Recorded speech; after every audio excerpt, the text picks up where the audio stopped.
दोस्तों, अब हम एटम की स्ट्रक्चर के regarding J Thomson atomic model, Rutherford atomic model और नील्स बोर एटॉमिक मॉडल अच्छे से पढ़ चुके हैं।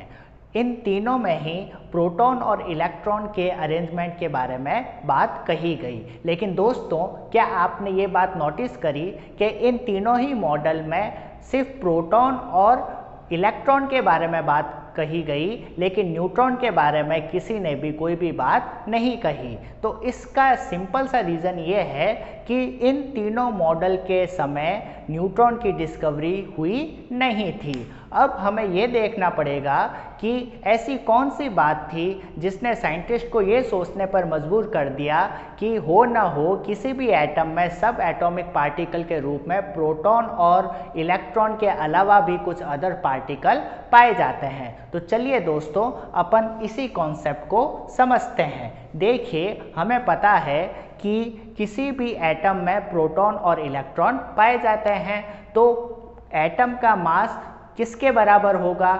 Total mass of proton plus total mass of electron के बराबर होगा। सिंपल सा कॉन्सेप्ट है, क्योंकि एटम बना किसका है? प्रोटॉन और इलेक्ट्रॉन से ही तो बना है। लेकिन दोस्तों, हमें ये भी पता है कि इलेक्ट्रॉन का मास बहुत ही कम होता है। इतना कम होता है कि हम उसके मास को नेग्लेक्ट कर सकते हैं। तो इसका सिंपल सा मतलब ये हुआ कि किसी भी एटम का जो मास होगा वो बेसिकली प्रोटॉन के कारण ही होगा, यानी एटम का mass is equal to total mass of proton होगा। सिंपल सा कॉन्सेप्ट है, क्लियर। और ये प्रोटॉन पाया कहाँ पे जाता है? न्यूक्लियस में पाया जाता है। तो कहने का सिंपल सा मतलब है किसी भी एटम का मास बेसिकली उसके न्यूक्लियस के कारण ही होगा, और न्यूक्लियस में भी बात करें तो उसके प्रोटॉन के कारण ही होगा, क्योंकि इलेक्ट्रॉन का मास तो नेग्लेक्ट किया जा सकता है। क्लियर। तो हम समझ गए होंगे कि किसी भी एटम का mass total mass of proton के बराबर होगा। क्लियर। अब देखिए, एक सिंपल सा एग्जांपल से अपन ये कॉन्सेप्ट समझते हैं। मान लीजिए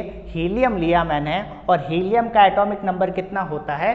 2 होता है, और जितने एटॉमिक नंबर होता है उतना ही क्या होता है? नंबर ऑफ प्रोटॉन होता है। तो दोस्तों, यहाँ पे अगर हीलियम का एटॉमिक नंबर 2 है तो नंबर ऑफ प्रोटॉन भी कितना होगा? 2 होगा। और हमें पता है कि एक प्रोटॉन का मास कितना होता है? 1U होता है। तो 2 प्रोटॉन का मास कितना हो जाएगा? 1 + 1 = 2U हो जाएगा। क्लियर। तो हीलियम में 2 प्रोटॉन है और उन 2 प्रोटॉन का मास कितना आया? 2U आया। और अभी हमने देखा था कि जितना टोटल प्रोटॉन का मास होगा उतना ही उस एटम का मास होगा। तो हम ये कह सकते हैं कि mass of atom is equal to total mass of proton, जो कि कितना आया? 2U आया। तो इस कॉन्सेप्ट के हिसाब से हीलियम का मास कितना आना चाहिए? 2U आना चाहिए। लेकिन दोस्तों, ये देखा गया कि हीलियम का मास 2U नहीं होके कितना होता है? 4U होता है। क्लियर। यानी जितना होना चाहिए उससे जस्ट डबल होता है। क्लियर। तो इसी बात ने साइंटिस्ट को ये सोचने पर मजबूर कर दिया कि होना तो 2U चाहिए था, लेकिन मास आ रहा है 4U। यानी हो ना हो किसी भी एटम के न्यूक्लियस में प्रोटॉन के अलावा भी कुछ सब एटॉमिक पार्टिकल पाए जाते हैं, जिनके नंबर उतने ही होंगे जितने प्रोटॉन हैं, और उनका मास भी उतना ही होगा जितना प्रोटॉन का मास होता है, यानी उसका मास भी 1U ही होगा। क्लियर। तो इन्हीं सब एटॉमिक पार्टिकल को न्यूट्रॉन नाम दिया गया, और इसकी डिस्कवरी किसने करी? चैडविक ने करी। क्लियर। अब देखिए, अगर हम हीलियम की बात करें तो हीलियम में कितने प्रोटॉन पाए जाते हैं? 2 प्रोटॉन पाए जाते हैं। और अभी अपन ने देखा था कि जितने प्रोटॉन होंगे उतने ही क्या होंगे? न्यूट्रॉन होंगे। तो 2 प्रोटॉन है तो न्यूट्रॉन भी कितने होंगे? 2 ही होंगे। और हमें पता है कि प्रोटॉन और न्यूट्रॉन का मास क्या होता है? सेम होता है। अगर प्रोटॉन का मास 1U है तो न्यूट्रॉन का मास भी कितना होगा? 1U होगा। अब इधर देखिए, अब हीलियम में क्या हो गया? 2 प्रोटॉन का मास कितना हो गया? 2U हो गया। और साथ में 2 न्यूट्रॉन भी पाए जा रहे हैं न्यूक्लियस में, उसका भी मास कितना हो गया? 2U हो गया। तो टोटल मास कितना हो गया हीलियम का? 2U + 2U = कितना हो गया? 4U। तो ये बात क्या हो गई? जस्टिफाई हो गई। तो इस तरीके से आप समझ गए होंगे कि जो एक्चुअल में एटम का मास जितना आना चाहिए था, वास्तव में उसका मास उससे डबल आ रहा था। इसी बात ने साइंटिस्ट को मजबूर किया न्यूट्रॉन की डिस्कवरी करने के लिए। क्लियर। एक दूसरे एग्जाम्पल से और देख लेते हैं। देखिए कार्बन का एटॉमिक नंबर कितना हो गया, 6 हो गया, और जितना एटॉमिक नंबर होता है उतना ही उसमें क्या पाया जाता है, प्रोटॉन पाया जाता है। तो प्रोटॉन कितने हो गए, इसमें 6 हो गए। और न्यूट्रॉन कैसे निकालते हैं मैं आपको बता चुका हूँ 3rd चैप्टर में। Atomic mass minus atomic number, यानी ऊपर वाले में से नीचे वाला माइनस करना है। तो 12 - 6 इजिकल टू कितना आ जाएगा, 6। क्लियर। देखिए सेम प्रोटॉन और न्यूट्रॉन के नंबर सेम आ रहे हैं, यही बात तो अभी अपन ने देखी थी। और अगर मैं नाइट्रोजन में बात करूं तो नाइट्रोजन में भी प्रोटॉन कितने होंगे, जितना इसका एटॉमिक नंबर होगा, एटॉमिक नंबर 7 है तो प्रोटॉन कितने हो जाएंगे, 7। और न्यूट्रॉन कैसे निकालेंगे, ऊपर वाला माइनस नीचे वाला, atomic mass minus atomic number ही तो नंबर ऑफ न्यूट्रॉन होता है।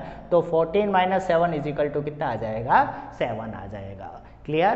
तो हमने क्या देखा कि जितने प्रोटॉन होंगे उतने ही न्यूट्रॉन होंगे, उनका मास भी सेम होगा। लेकिन दोस्तों हमेशा ध्यान रखिए कि हमेशा ही ऐसा हो, यानी जितने प्रोटॉन हो उतने ही न्यूट्रॉन हो, ऐसा ज़रूरी नहीं है। तो आपके लिए क्वेश्चन यही है कि किसी ऐसे एलिमेंट का नाम बताइए जिसके एटम में नंबर ऑफ प्रोटॉन और नंबर ऑफ न्यूट्रॉन डिफरेंट हो, दोनों सेम ना हो। ये आप मुझे कमेंट बॉक्स में कमेंट करके ज़रूर बताइएगा। तो दोस्तों फाइनली जो एटम की स्ट्रक्चर सामने आई जो हमें माननी है वो क्या है कि किसी भी एटम के सेंटर में न्यूक्लियस पाया जाता है, न्यूक्लियस में प्रोटॉन और न्यूट्रॉन पाए जाते हैं। प्रोटॉन पे पॉजिटिव चार्ज होता है जबकि न्यूट्रॉन पे कोई भी चार्ज नहीं होता है, न्यूट्रॉन न्यूट्रल होता है। और इस न्यूक्लियस के चारों तरफ सर्कुलर पाथ पाए जाते हैं जिन्हें शेल ऑर्बिट या एनर्जी लेवल बोलते हैं, जिसमें इलेक्ट्रॉन न्यूक्लियस के चारों तरफ घूमता रहता है। क्लियर। अब न्यूक्लियस में हमने देखा कौन कौन पाए जाते हैं, प्रोटॉन और न्यूट्रॉन। तो दोस्तों जो सब एटॉमिक पार्टिकल न्यूक्लियस में पाए जाते हैं उन्हें हम न्यूक्लियॉन कहते हैं। ये एक नया कॉन्सेप्ट भी आप ध्यान रखिएगा।